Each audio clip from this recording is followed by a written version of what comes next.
what's up? What's up is that the fans are in control. It is effectively mission control. So how does that work? Cast your mind back to Compact. Remember we smashed two semis into each other at 50 miles per hour, which you said on camera was equivalent to one of them hitting a wall at 100 miles an hour. And the fans went nuts. They are revolting. They rose up and they said, no, two cars hitting each other at 50 miles an hour is not equivalent to one hitting a wall at 100 miles an hour. It's equivalent to one hitting a wall at 50 miles an hour. They say that you were wrong. Let's test it. That's what I thought. It was the episode that had it all. Crashes. Wow. Smashes. And according to fans, a subtle physics faux pas. Both trucks were traveling at about 50 miles an hour when the impact occurred. Now that's equivalent to a single impact going into a solid wall at 100 miles an hour. Stop right there. This innocent remark. Now that's equivalent to a single impact going into a solid wall at 100 miles an hour. Sparked a fan frenzy. They reckon that because of Newton's third law, every action has an equal and opposite reaction. The two cars crashing at 50 miles per hour is the same as one car crashing into a wall at just 50 miles per hour and not 100. But can this counterintuitive argument really be right? Well, if the fans are in control, how do they want us to do it? Obviously, they want us to smash some full-size cars into each other, but I think we may be able to illuminate some of the physics here with a scale experiment. Under more controlled circumstances. Exactly. And then we get to smash some full-size cars. Yes, we do. Yep, there will be incredible crashes, spectacular smashes, and high-speed car carnage galore. But first up, Adam is rigging a rig that will replicate the crash in miniature. The part of the car will be played by two weights on a pendulum. It's gonna be loud. And the wall Bring in the immovable object! Bring in the immovable object!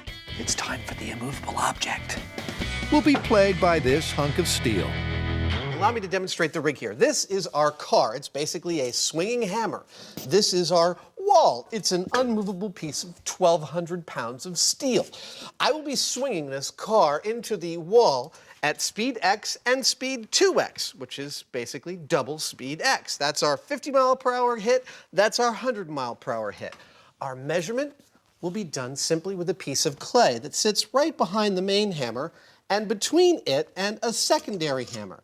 Obviously, when I swing this car into the wall, that clay will compress, and it will likely compress a different amount at speed x than at speed 2x, and this gives me a beautiful comparison point when I smack two cars into each other a little bit later. Okay, so the swing from 1x will imitate a 50 mile per hour wall crash, and the 2x swing will double the speed to replicate a crash into a wall at 100 miles per hour. These impressionable clay weights will model the force of the impacts. Using clay for this test seems like a good idea, and it is. It's made in a factory, it's fairly consistent, but fairly isn't good enough. It's not made for precise measurements. In our case, about the best that we can expect to do with this is get a general idea of what's going on with the test, and I'm satisfied with that. And to get that test swinging, the first clay weight is loaded to start at a speed of 1x. Uncompressed length 2.68. Car hitting a wall at speed 1x in 3, 2, 1. Satisfying ding, isn't it? Yeah. Satisfying maybe, but more importantly, their first data point. Post-compression length 1.5. For a comprehensive result, the guys get into the swing of things and repeat the test 5 more times. Next, it's time to double the speed to 2x for a full swing. Uncompressed length 2.6. Car hitting a wall at speed 2x in 3, 2, 1. I think that's more. I think that's a lot more. Yep, and the measurements hammer that home. 0.777. It's a little bit less than twice as compressed as the speed 1x hit. That makes sense, doesn't it? It does. Almost double the compression. But for a larger sample size, they swing into action and repeat the 2x test 5 times.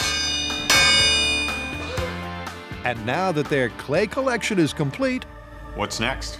Well, we've got our metric of speed x and speed 2x. Now it's time to smack two cars into each other. So we're going to remove the wall and bring in a second car. physicists and fans stand by. They're identical. Let's do it. Because this is the moment of truth. Now that's equivalent to a single impact going into a solid wall at 100 miles an hour. Will the clay clear up the controversy, or will it be as clear as mud?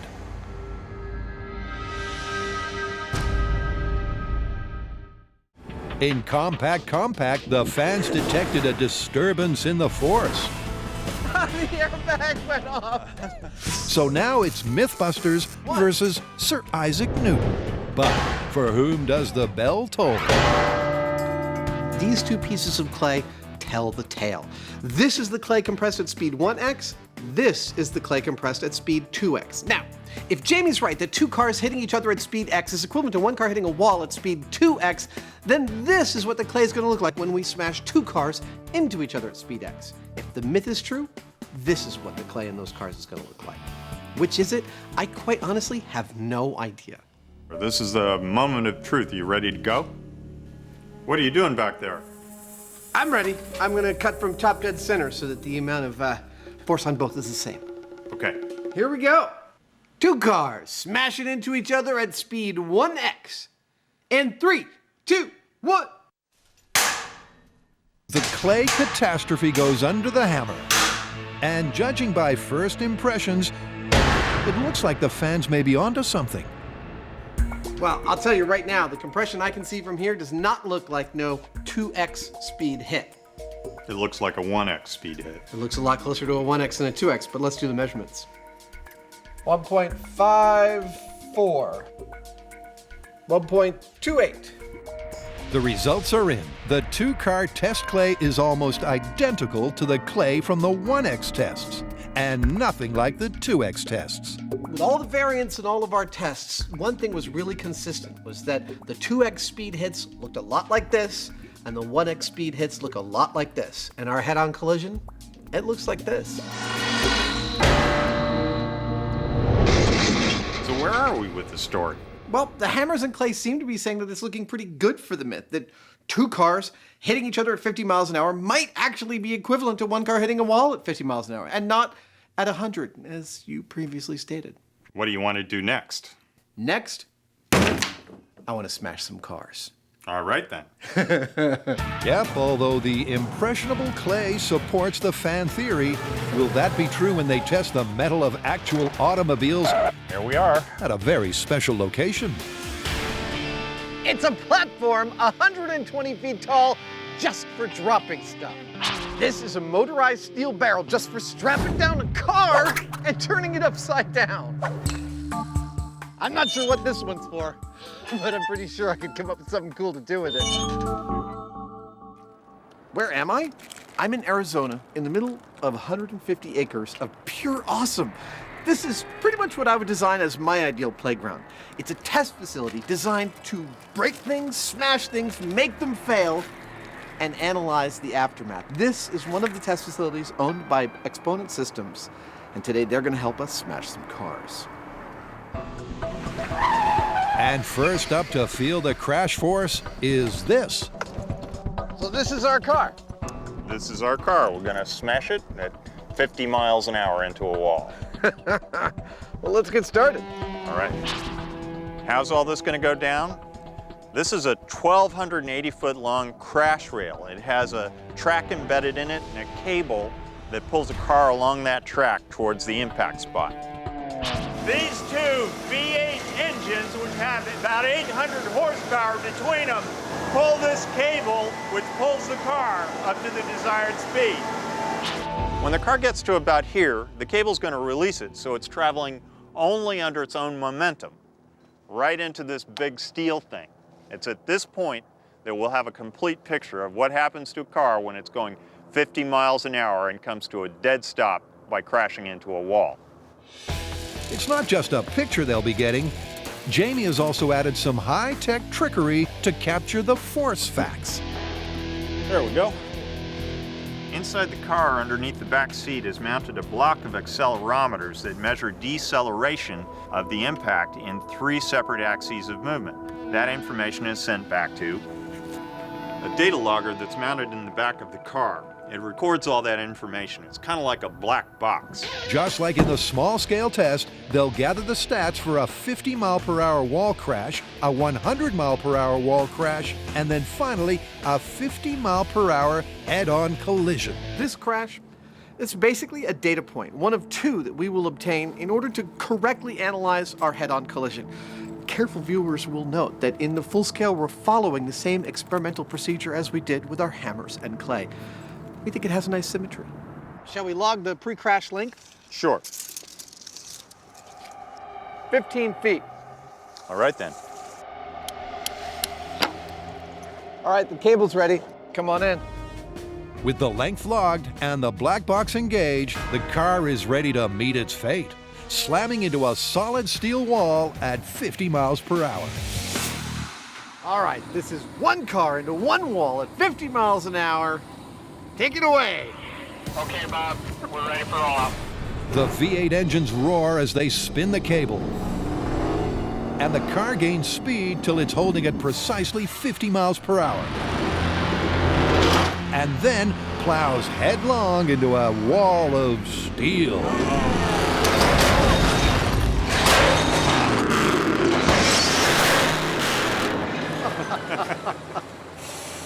Oops. I hope they're insured.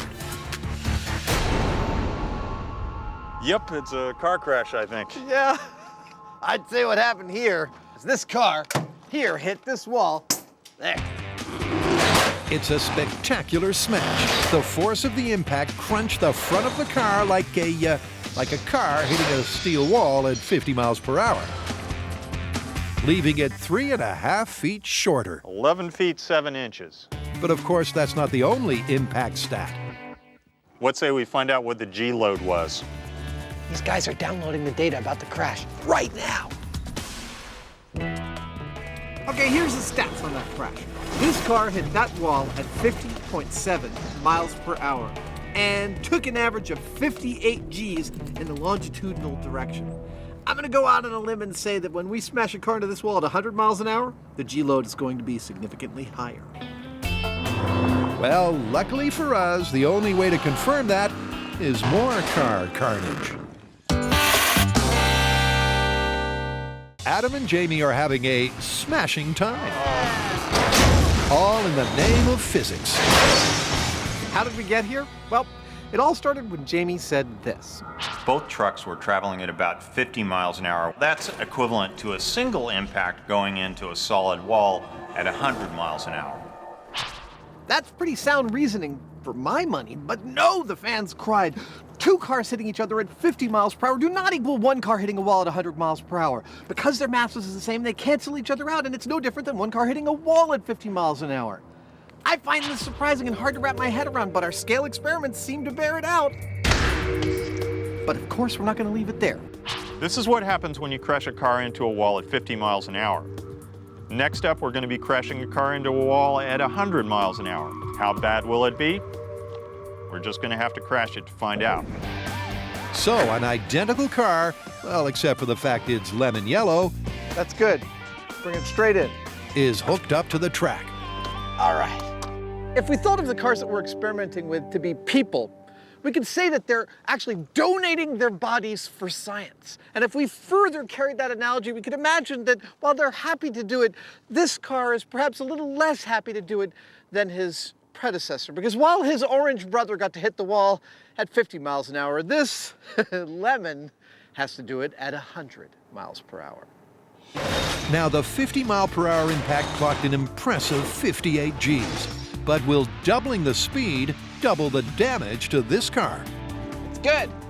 I gotta say that after watching that 50-mile-an-hour crash into the wall, I have a really hard time imagining that the 100-mile-per-hour crash is gonna compress the car that much more. I don't know. MythBusters, are you ready for some more wanton destruction? I am! Let's go twice as fast. All right. Wanton destruction it is, as the MythBusters retire to a safe distance and the countdown begins. You ready to make this happen? I can't wait. I haven't seen a 100-mile-an-hour crash before. No. All right, commence with the 100-mile-per-hour crash. On Adam's command, the engines whir into life, straining to get the car up to exactly 100 miles per hour. It hurtles down the track. It's going flat out. The cable uncouples, and the car plows into its final destination.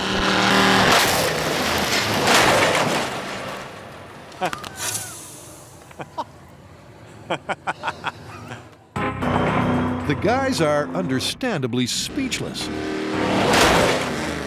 That impact crushed the lemon car with such force, it should be in a glass with ice and a cocktail umbrella. It's in a very different state than it was at 50 miles per hour. Yeah, it's a little shorter. I mean, we got a clear difference between the two crashes. Uh-huh. I can't wait to see what the data set says about the G-load. If the data's still intact. If anything's still intact. Well, thanks to its position in the trunk, the black box survived. So did we successfully retrieve anything? We've got good data. Really? Yeah, we've got a peak on the left side of 140 and a peak on the right side of 230. And we'd normally just average those to get a resultant there.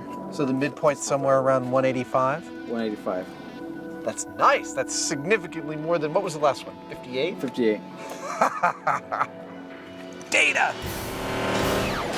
3 times the G's of the 50-mile-per-hour test is certainly significant. But that's not the only data set they're collecting. Before it was 15 feet. Now it's 8 feet. So not only did the G-load triple, the crash compacted almost half of the car. And remember, these two cars were identical. This may just seem like some gratuitous violence, but there's actually some really interesting science going on when you compare these two impacts.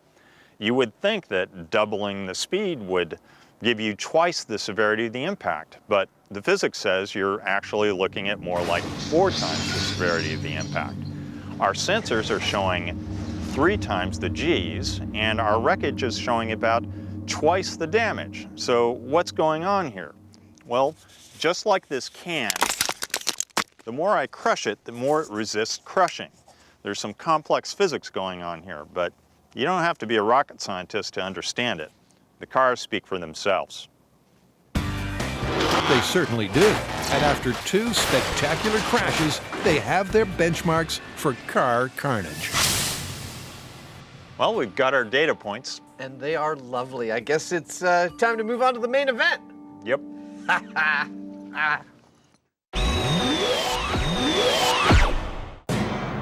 Adam and Jamie totaled a car at 50 miles per hour. Oops. Totaled a car at 100 miles per hour. And now have their totals on crash force trauma. This car right here hit a wall at 50 miles an hour. This car hit a wall at 100 miles an hour. I think the difference is pretty clear. The question is, when we smack 2 cars together at 50 miles an hour, are they gonna look like that? Or are they gonna look like this? We're gonna smash 2 more cars just to find out. It's the final act of Carmageddon. 2 cars in a 50-mile-per-hour head-on collision. Here's how this breaks down. At this end of the track, the yellow car. And at this end sits the orange car. And here in the middle, these 2 cars will meet in a 50-mile-per-hour handshake of destruction that will hopefully answer all the questions we have about the crash forces involved. Adam's predicting those answers will give the thumbs up to Newton. This one has really been a brain bender, but I have a prediction for this final experiment. I think that when all is said and done, it's going to prove that Jamie was wrong and that the fans were actually right. That when these 2 cars hit at 50, they're going to look like the car that hit the wall at 50, not the one that hit the wall at 100. And Jamie agrees. Based on our small-scale testing, What we should see at the end of this head-on collision should look pretty much like the 50-mile-an-hour crash against a wall. It's crunch time for a force impact. Will the full-scale test prove the fans right? That's it. Well, I think it's time to do the final test. They're all set up. It would seem so. I'm going to call it. Bring on the head-on collision. From each end of the 1,280-foot track, the identical 1.5-ton cars take off. Both cars gain speed as they head headlong down the track towards their head-on collision. Then, as both cars reach 50 miles per hour, It's about to happen. the cables uncouple.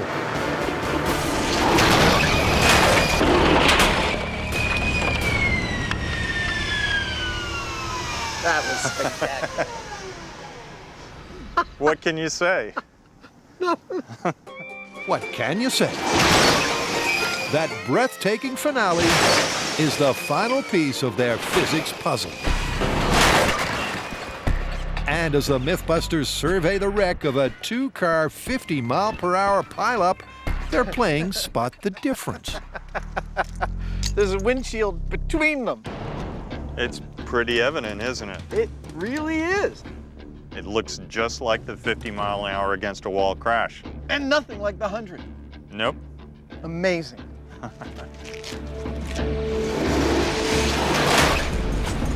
This tells me the whole story. I don't need to see the accelerometer data or anything. These two cars, which hit each other at 50 miles an hour, look exactly like the car we smacked into the wall at 50 miles an hour. That tells me everything I need to know. Everything you need to know. But just to be sure, Jamie's checking the all-important data. So what'd we get, Mike? Got an average of about 52 Gs. 52 Gs. That's about the same as the 50-mile-an-hour against the wall. What'd we get, Hector? Looks like we got an average of 58 Gs on this vehicle. That's spot on. Well, the figures are in. The orange car got 52 Gs, the yellow car got 58 Gs, which, give or take a few Gs, is the same as what we got against a wall at 50 miles an hour. Gee whiz! And the damage data backs up those numbers. Both of the cars are virtually the same length as the 50-mile-per-hour wall test at 11.5 feet. And after a spectacular spree of automotive mayhem, there is irrefutable proof that those physicist fans had it right. Newton's third law, every action has an equal and opposite reaction, holds true. Although the two-car crash at 50 miles per hour doubles the speed, the energy of the crash is transferred to twice the mass, halving it, resulting in a crash that looks like just one car into a wall at 50 miles per hour. I made a statement that two cars hitting each other at 50 miles an hour was the same as one car hitting a solid wall at 100. That was a mistake, but you know what? I'm okay with it. That's how you learn stuff. I love smashing stuff for science. One way or another, it's all just shrapnel.